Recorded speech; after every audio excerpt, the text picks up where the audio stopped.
kondisi geografis dan interaksi dengan bangsa asing. 1. Bagaimana interaksi dengan bangsa asing di masa lalu? Pelayaran Nusantara awal Masehi. Ilmuwan Walters menyebutkan bahwa Koing sebagai kerajaan yang terletak di sekitar pantai timur Sumatera. Daerah sepanjang pesisir Sumatera antara Jambi dan Palembang adalah lokasi yang paling strategis untuk pelayaran dan kapal-kapal menunggu angin muson untuk berlayar ke timur. Pada waktu-waktu tertentu kapal bisa tiba ke Kanton dari Palembang dalam waktu 5 hari tanpa melakukan transit. Hal ini diketahui dalam sumber sejarah sebagai tempat transit yang terakhir untuk kapal-kapal dari India, serta tempat untuk mengirimkan komoditas dari India mungkin ditangani oleh pedagang lokal, membuat mereka melakukan perdagangan lebih ke timur ke Nusantara. Koing menjadi pemerintahan yang paling berpengaruh pada periode tersebut. Data apa yang kalian peroleh dari tulisan Walters tersebut? Mengapa angin muson disebut sebagai angin yang ditunggu untuk menuju daerah Cina?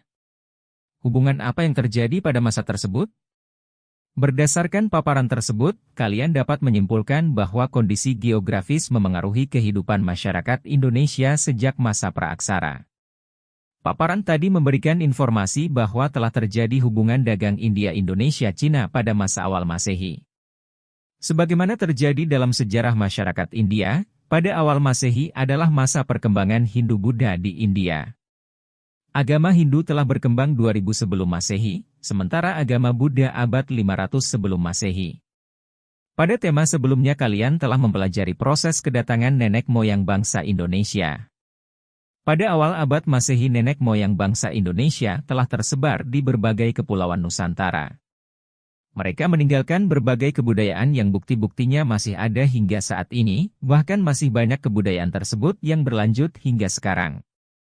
2. Bagaimana perdagangan Nusantara pada awal Masehi?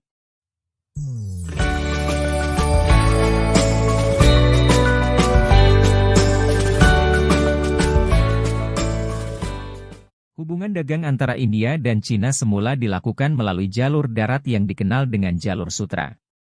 Jalur ini membentang dari Cina, melewati Asia Tengah, sampai ke Eropa.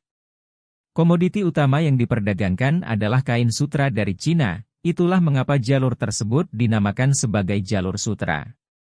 Selain kain sutra, wewangian dan rempah-rempah juga menjadi komoditas yang sangat laris di Eropa. Akan tetapi sejak awal abad Masehi jalur itu dialihkan melalui laut karena situasi jalan darat di Asia Tengah sudah tidak aman. Jalan laut yang terdekat dari India ke Cina, yaitu melalui Selat Malaka. Peralihan rute perdagangan ini telah membawa keuntungan bagi masyarakat di Indonesia.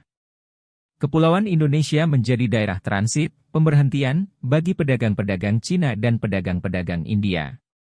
Masyarakat di Indonesia juga ternyata ikut aktif dalam perdagangan tersebut sehingga terjadilah kontak hubungan di antara keduanya, Indonesia-India dan Indonesia-Cina. 3. Bagaimana perkembangan kehidupan masyarakat pada masa kerajaan Hindu-Buddha?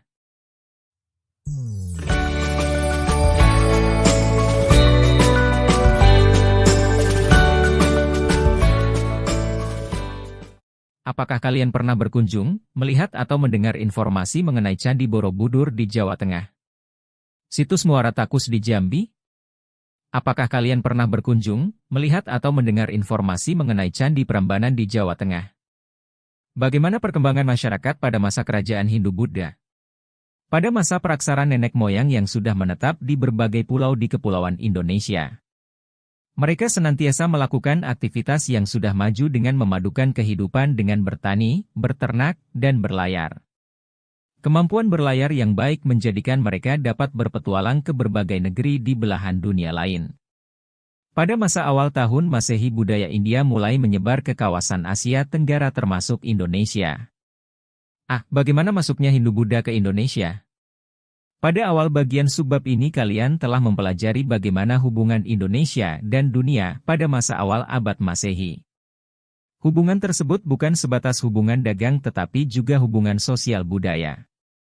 Prinsip kebutuhan dan ketersediaan barang membuat hubungan perdagangan dengan bangsa lain dapat berkembang dengan baik.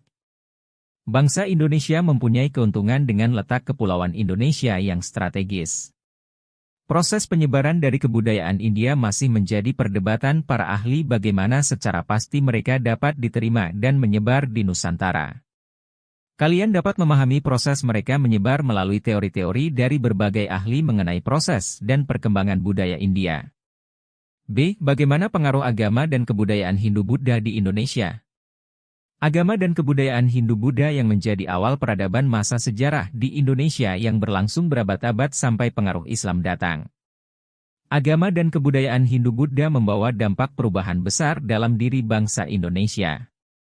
Agama dan kebudayaan Hindu-Buddha juga meninggalkan banyak jejak yang masih bisa dikaji dan dinikmati hingga sekarang. Perhatikan gambar peta lokasi temuan candi di Indonesia. Ratusan situs ditemukan sebagai bukti peninggalan candi di seluruh Indonesia. Apakah kalian dapat mengunjungi candi di sekitar tempat tinggalmu? Kebudayaan apa saja sebagai pengaruh kebudayaan Hindu-Buddha di Indonesia? Candi merupakan salah satu hasil kebudayaan pengaruh Hindu-Buddha di Indonesia. Jumlahnya sangat banyak, sebagian besar di Pulau Jawa. Candi-candi ini sebagai salah satu bukti kebesaran kebudayaan masyarakat Indonesia pada masa Hindu-Buddha. Perkembangan kerajaan Hindu-Buddha di Indonesia memberikan informasi dinamika perubahan kehidupan masyarakat di bidang politik, ekonomi, sosial, dan budaya. Bagaimana pengaruh Hindu-Buddha dalam kehidupan masyarakat di Indonesia? Simaklah infografik berikut ini mengenai pengaruh peninggalan kebudayaan Hindu-Buddha di Indonesia.